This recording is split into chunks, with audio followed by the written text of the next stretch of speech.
I read story after story about cheating wives and even cheating husbands.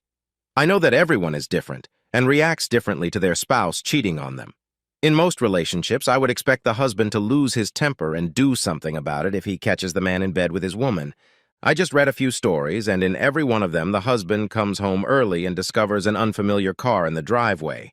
In most of them, he walks quietly through his own home and hears sounds coming from his master bedroom. He walks to the door, which is usually ajar so he can peek inside the room. On his marital bed, he sees his wife being had, and she screams, demanding more. Now, please understand that I am not attacking any writers or authors. I'm telling these stupid fucking wimps who are boyfriends and husbands. They watch their wives being had, and they feel sick to their stomachs. They are in an overwhelming situation, not knowing what to do, so they slowly leave the room, sneak back out of their own house, and go to a bar to do some more thinking while drinking a pint of Jim Beam. Later, they come home and act like nothing happened, and later try to plan some revenge. Is that what real men do? I say, bullshit for you horn-pointing weaklings, you sons of bitches, you sweet-sounding bastards who let other men take advantage of your wife while you stand back and watch. You don't want to ruin your sweet little marriage, and you may have to face the truth. To all of you so-called caring husbands and boyfriends, I say, fuck you. It happened to me, and I'll tell you what I did. Mandy and I were married for 11 years. We had 2 children, Trevor, who was 10 years old, and Jasmine, who was 8. I always thought we had a good marriage. Like most marriages, we made love all the time in the early years. We had a pretty full personal life. Missionary position, from behind, and even bought one of those Chinese books about 1,000 ways to have sex. About 6 of them were pretty good. The rest, the Chinese could take back. She always met me step for step. I have to say she was good. Her favorite position was riding on top. I liked that too when I got tired. She would climb on top of me and ride me like a fucking bronco. I know I sound like an asshole, but I wasn't always like this. I carry a lot of resentment, and I do. I need to get over it, but it's not easy. Like a lot of young people, we were up to our eyeballs in debt. It was our own fault. We wanted what our parents had, but we wanted it now. It took our parents 30 years to get their belongings together. It wasn't just Mandy spending money. I wanted new toys for myself, too. All new appliances and a big screen TV, to name just a few. Anyway, we got into debt. I was already working at the factory 6 days a week. We were getting checks to share in the profits, but because of the economy, they seemed to have gotten a lot smaller. Anyway, Mandy said she could go to work. I felt guilty about not being able to support my family, but it was the only way to get out of our debt. Mandy got a job at one of the local department stores. She didn't make much money, but she was able to work around the kids' schedule. Of course, that meant I didn't see her very often. At least not as often as I would have liked. The days we made love were fewer and farther apart. Mandy said that because of the kids and work, she just wasn't in the mood. I could understand that. There were days when I wasn't ready for it either. We had always argued about money before, but now it was about taking care of the house. She told me I needed to do more. She was probably right, and I tried. But then it turned out that I couldn't do things well enough or wasn't doing them the way she wanted. You have to understand that I didn't mind doing something, but if I had to do it, it was my way. One argument after another led to the withholding of sex. I think this was my punishment for not doing things the way she wanted. I started going to the bar while she was working. I was just angry and tired of being alone. The kids always went to their grandparents because Mandy's parents had a pool. We couldn't afford it. I met a few women at the bar, but I didn't do anything but talk to them. I did buy them a few drinks. It came to Mandy's attention that I was hanging around the bar. She was really pissed and told me that if I was going to screw some slut, she could do the same. I told her that wasn't true, and whoever told her I was cheating on her was a fucking liar. She didn't tell me who it was. She just went to bed and locked herself away from me. I thought about breaking the door down, but then I'd have to fix it. I figured she'd get over it, so I slept on the couch. We didn't get along at all then. We argued about nothing. We didn't talk anymore. We both threatened each other with divorce over nothing. The kids were spending more and more time with Mandy's parents. I think they hated seeing us argue, and it hurt them too. On Friday, I told Mandy that I was taking Saturday off and going fishing. I needed to get my thoughts together. Mandy said, "We need money and you're taking the day off. What the hell is wrong with you?" That was another argument. Mandy accused me of taking one girl from the bar with me. I didn't know where she got that information from, but she wouldn't tell me. It wasn't true, although I admit that over the last few weeks one of them kept hitting on me. I liked the attention, but I didn't do anything to her. I did talk to her quite lewdly, but honestly never touched her. One day she reached out and grabbed me.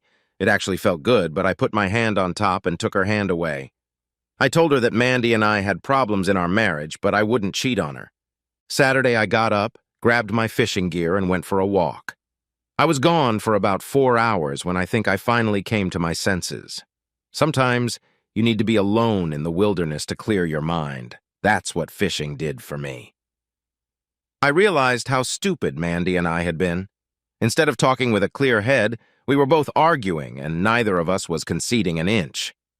I decided to go home so the two of us could sit down like adults and work through our problems.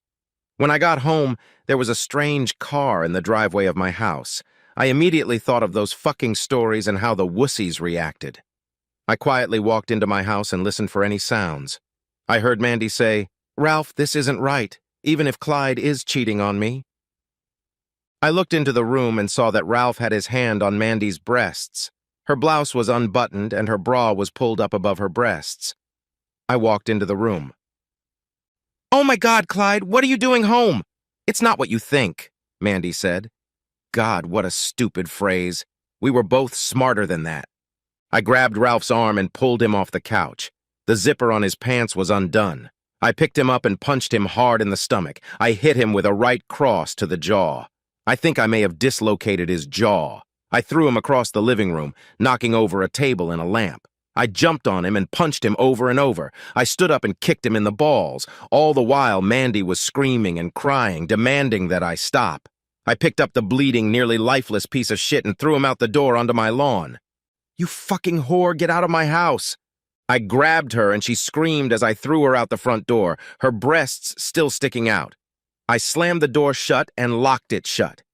I heard Mandy outside yelling for me to let her in. She needed to talk to me and call an ambulance for Ralph. I did neither, but about 5 minutes later a patrol car and an ambulance pulled up. They told me to open the door or they would break it down. I opened it and they rushed in. They told me to lie face down on the floor with my legs spread.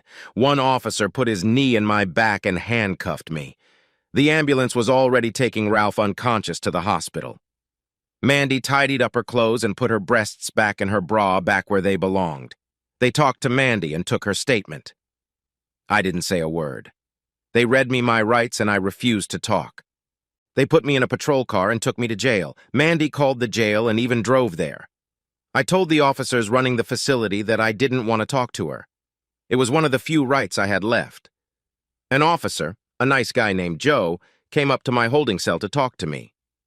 "Off the record, Clyde, what the hell happened?" "Communication, or lack thereof," I replied. "My wife was getting ready to sleep with a guy on my couch. I'm not a fucking wuss, so I took matters into my own hands." "Did you hear her side of the story, Clyde?" he asked. "Joe, let me make it very simple. No one forced her to do it. She was going to do it of her own free will. What kind of man would I be if I took that kind of shit? I did what I had to do. Now I guess I'm going to have to pay for it," I said. I refused to even try to bail them out. I told them I wasn't going to waste money my family could use, so I might as well just go home in this situation. They were going to hire me one of those lawyers that the state provides. I was fine with that. He would be gone for at least a day or so. Either way, I needed time to cool off. Joe came back with a letter from Mandy. I immediately told him I didn't even want to read it. When I finally saw my lawyer, he told me I was in a heap of trouble. He wanted me to plead insanity. I laughed and told him that I knew exactly what I was doing, and if that asshole ever came near Mandy again, he'd get a repeat performance. I actually asked him if I had killed the bastard. "Damn close," my lawyer said.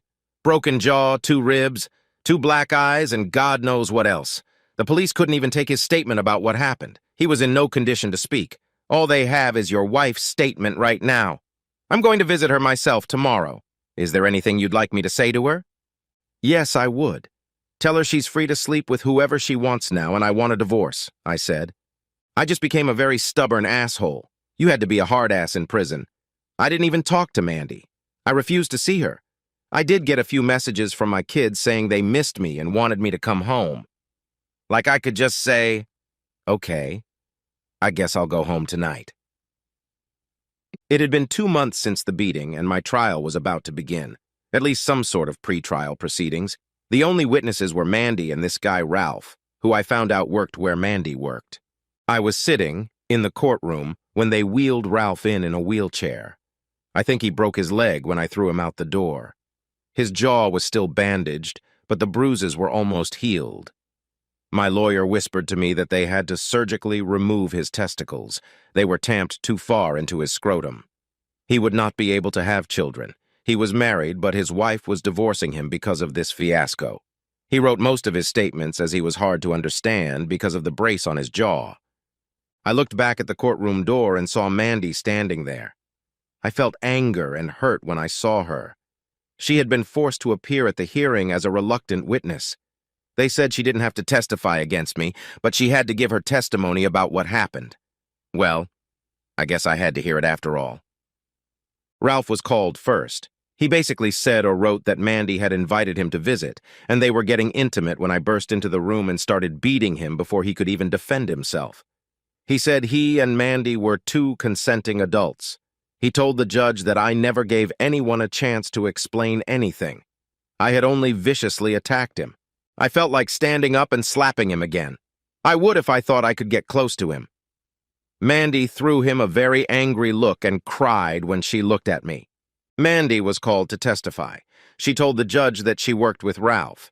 He had been hitting on her quite often, and she had always rejected his advances. Recently, he told her that her husband was cheating on her. She refused to believe it, and even told Ralph that she had talked to me about it.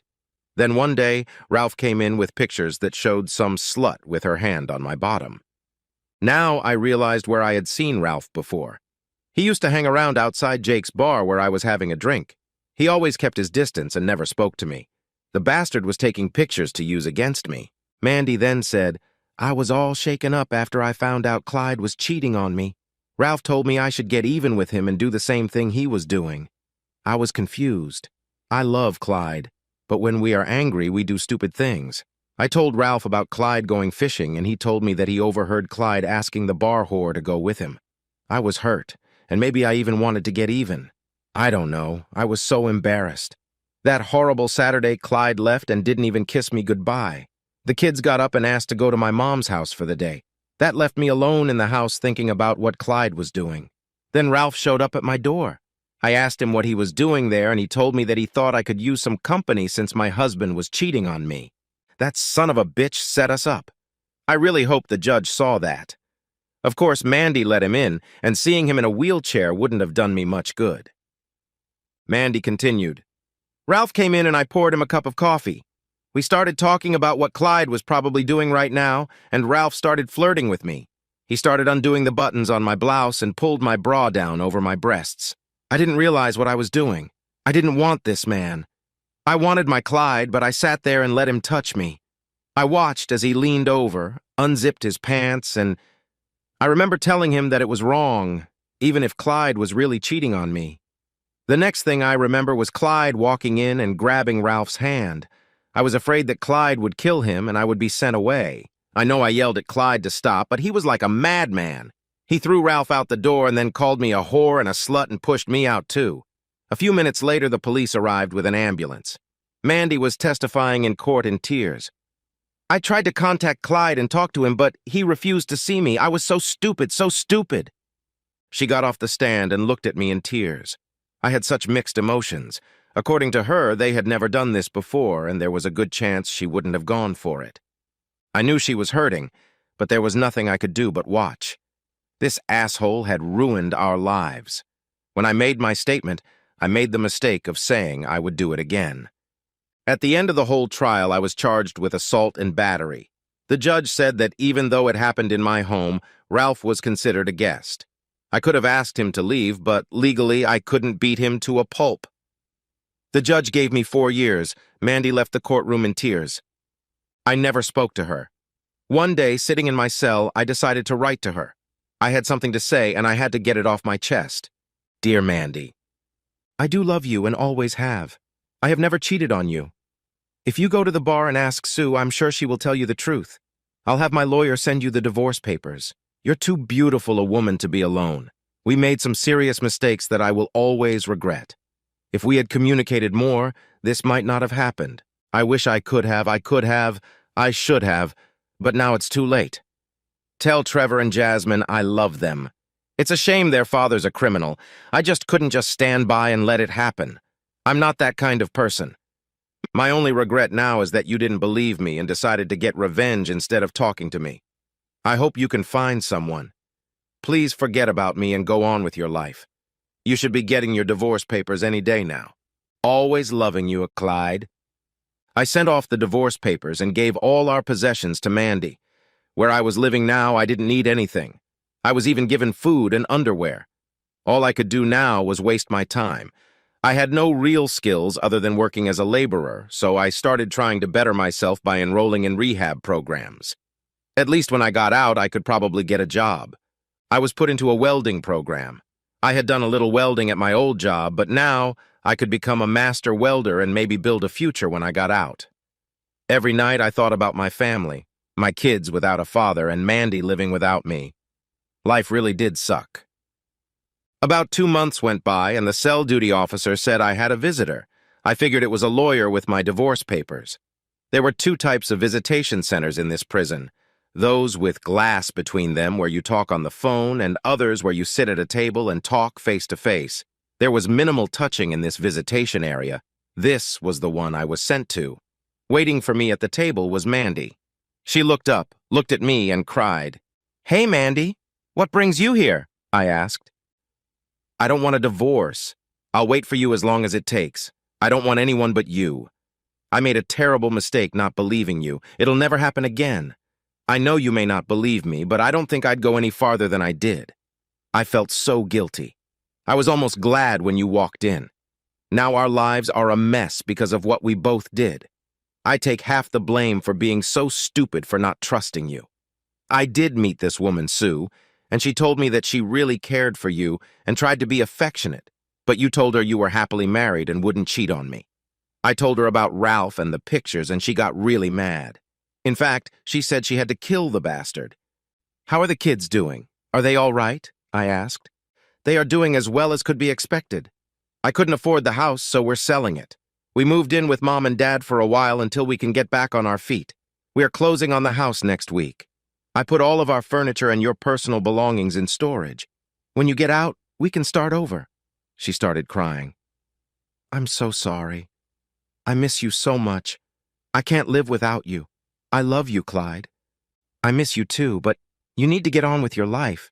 I can't expect you to wait for me for another 3 years or so," I replied. "I told you I'm not going to get a divorce. I'm waiting for you. If you want a divorce when you get out, then I will sign the papers, but not before," she replied. We talked some more, and then I asked the officer's permission to kiss her goodbye. She kissed me very tenderly, and tears ran down her face. She told me that she would come there every month to see me. I told her not to come every month. It would be too painful every time she left. She agreed to come about once every 3 months. Prison life continued. About once a month, I would get letters from my children telling me what they were doing, and sometimes they would send a picture. I have one picture of them with their smiling mother. It was the same one I hung on my camera wall. I was pretty successful in mastering the welding technique. The instructor told me he would give me a job reference when I got out. Mandy stopped by to see me every 3 months. She said everything was fine. She changed jobs and worked at another department store where she was a department manager with a slightly higher salary. Her parents let her save most of the money so she could eventually get back on her feet. I asked her what her parents now thought of me, a criminal. "Mom and Dad love you, Clyde. They know you did it because of your temper. They were really mad at me for being so stupid. They told me I was losing a good husband because of my lack of communication. In fact, when the divorce papers came and they saw them, they asked me what I was going to do. When I tore them up in front of them, they smiled. Another 6 months went by and they told me I had another visitor. They wanted to see me at the glass display case, not at the tables. I had no idea who might have wanted to see me. I walked over to the window. Ralph was there, holding the telephone receiver. "What do you want, you son of a bitch?" I asked. "I just thought I should let you know I'm going to follow through," he said. "What the hell are you talking about, asshole?" I said. "Your wife's sex work. That's what I set out to do, and now I'm going to finish the job. You know we're dating, don't you?" he said. "You lying bastard. When I get out of here, I'm going to finish this job. I'm going to nail your fucking ass." I was really pissed, but I couldn't help it. "All right, maybe I'll even take pictures of having your wife and send them to you. You can hang them in your cell," he laughed. "I'll find you and kill you, you son of a bitch," I stated. He laughed. "I won't be here by then. See you, Clyde." He hung up the phone and walked away. Damn it, things were going pretty well, and now the bastard was back. I was pretty sure Mandy wasn't seeing him, but I needed to call her and warn her. I finally got to the phone. I could only make calls for a fee. I hoped they would accept that. Trevor picked up the phone and answered yes to the call. "Dad. Hey, Dad. How are you doing? Boy, it's good to hear your voice." "I really miss you, Dad." "I miss you too, Trevor, but right now I gotta talk to my mom. It only takes me a few minutes per call." "Is she there?" He said, "Yes, she's here. Mom, Dad needs you at the phone." I heard her scream. "What?" in the background. "Clyde, is that you? What's the matter, honey?" she asked. She knew I wouldn't have called unless it was urgent. "Have you talked to Ralph lately?" I asked. "No, of course not. I can't stand the bastard after what he did to us." "What's the matter, Clyde?" she asked. "He showed up here a while ago and said that you two were dating." "It's a lie, Clyde, a damn lie. You have to believe me," she said. "I do believe you, Mandy, but I know he's coming for you somehow. I need you to protect yourself and watch that bastard. I don't know what to do next, but I'm warning you. He's going to try to get even by sleeping with you," I said.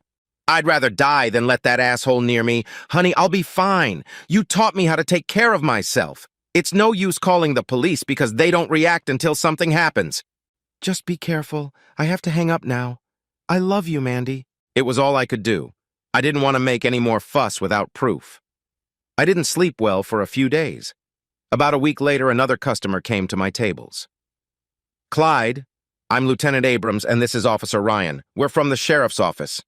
"Well, Lieutenant, what do you want from me?" I asked. "About 3 days ago, as far as we could tell, Ralph Medley was shot and killed outside the bar you were visiting.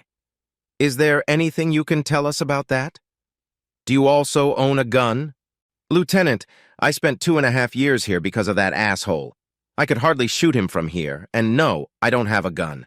Mandy wouldn't let a gun in the house. According to the visitor log, he was here last week. What did he want?" "He came to make fun of me, saying I was locked up and he was free as a bird.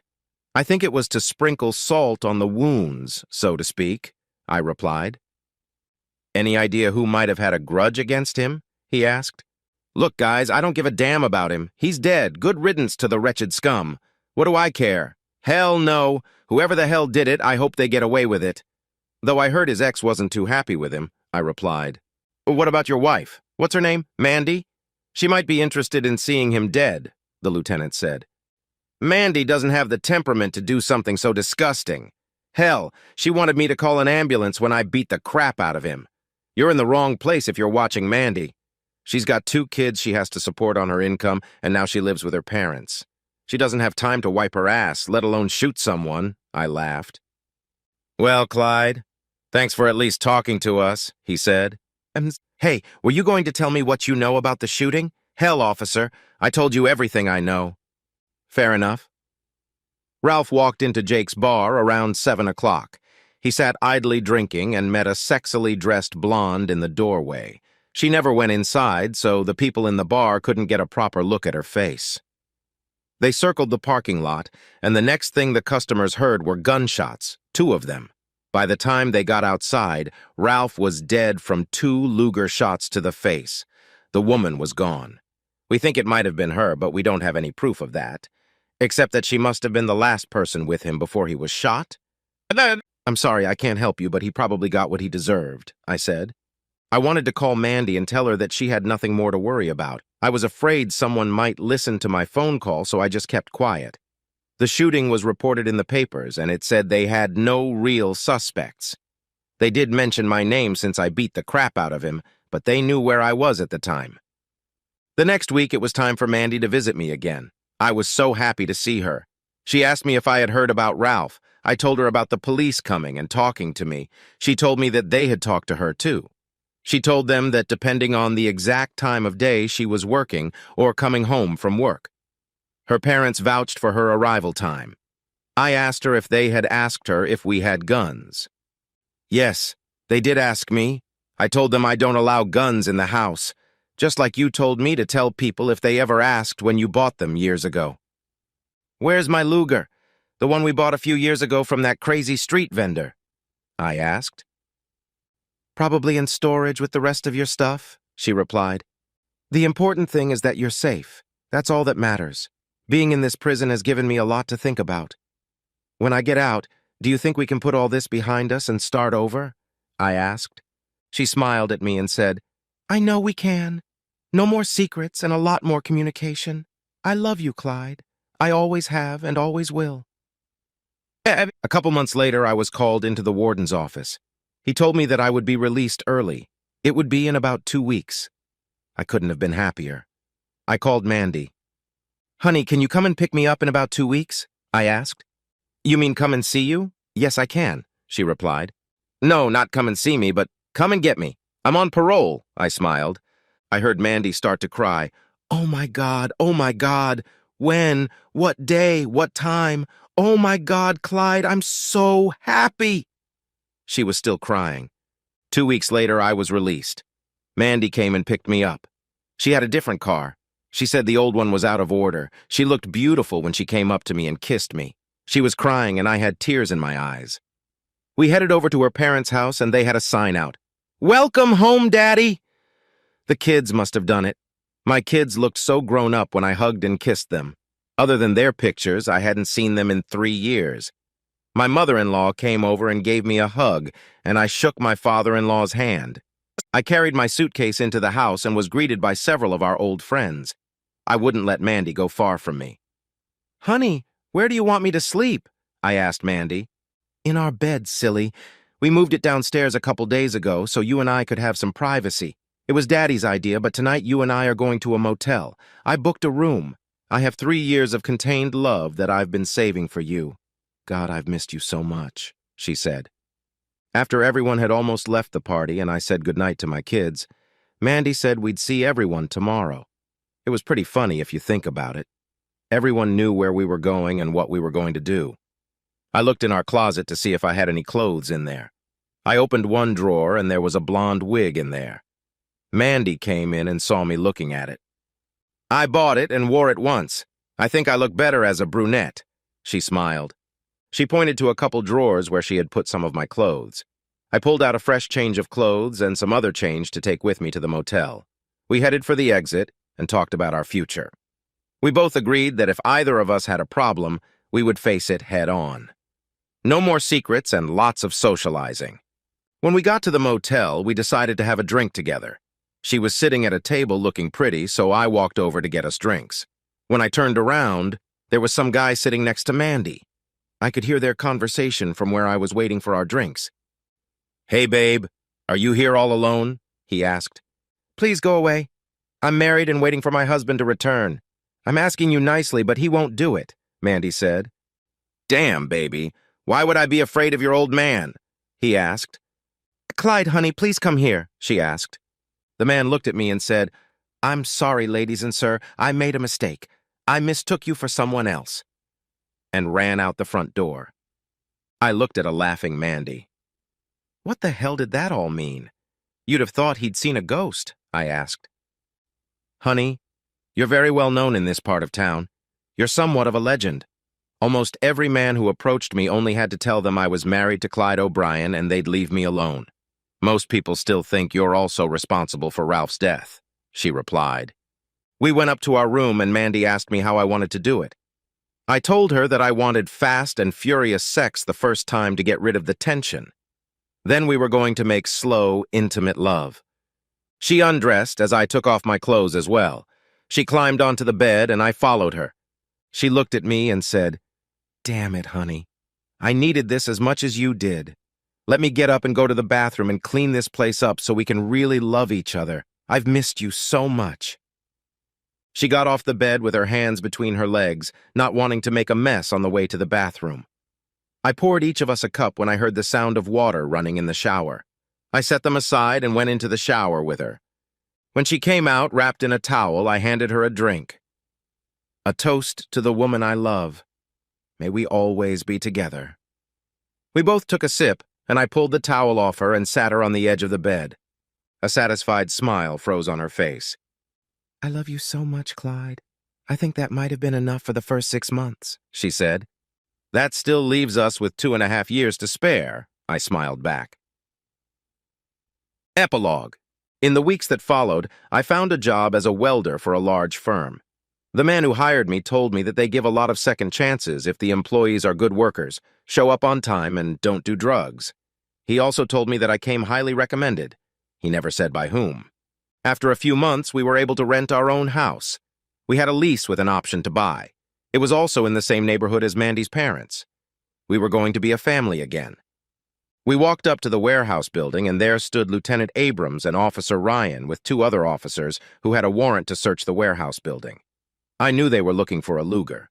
As they went through the boxes, I tried to get Mandy's attention. At this point, they separated us. One officer came out with a Luger in his hand. He put it in a plastic bag and handed it to the lieutenant. The lieutenant walked up to Mandy and said, "I thought you didn't allow guns in your house, Mrs. O'Brien." Mandy looked at him and said the warehouse building was not her home. O'Brien: "Well, young lady, I suggest you don't go too far from the house until we test that Luger." The police left and I went to Mandy's. "I thought you'd gotten rid of that gun by now. God, Mandy, what are we going to do now?" "Do?" Mandy asked. "Do what? Oh my God, you think I killed Ralph?" "I didn't do it, Clyde. I don't know who did it, but it wasn't me. I didn't think about the gun until you reminded me." The next day, the lieutenant came to our new house and even returned the Luger. He said the serial number had been wiped off and it didn't even have a striker. If it wasn't, it would have been illegal to own it. As it was completely useless and probably hadn't been fired in years.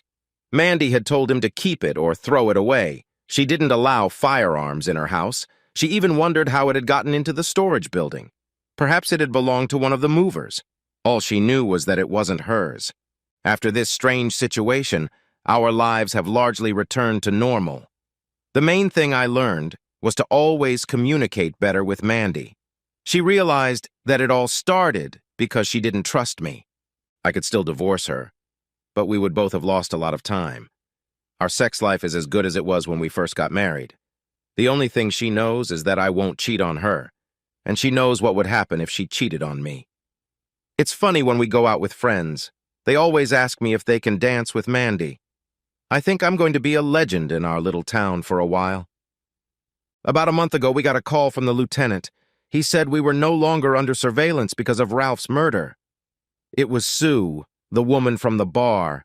Ralph turned her on, and she let him fuck her. Apparently, she was a psycho bitch, a black widow. She had sex with men and then killed them when she was done with them. The police were investigating a case of a cheating wife and went to a bar to talk to the husband. It was there that the man was with Sue. They talked to her and asked to look in her car. In the trunk, they found a blonde wig and a Luger. She confessed to them to shooting Ralph and 3 other unsolved murders. All of them were husbands who cheated on their wives. The first murder was in Atlanta, where her husband was found murdered behind a local bar. That got me thinking that if I had cheated on Mandy, I might be lying in an alley right now.